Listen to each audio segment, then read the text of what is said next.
So I have 2024 F-150 5.0 liter, and I'm going to replace motor on this vehicle. So first of all, we need to remove battery panel. After then, remove all coolant hoses,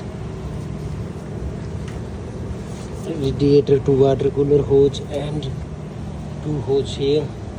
First of all, we need to take it off this hose, clamp and wiring plugs.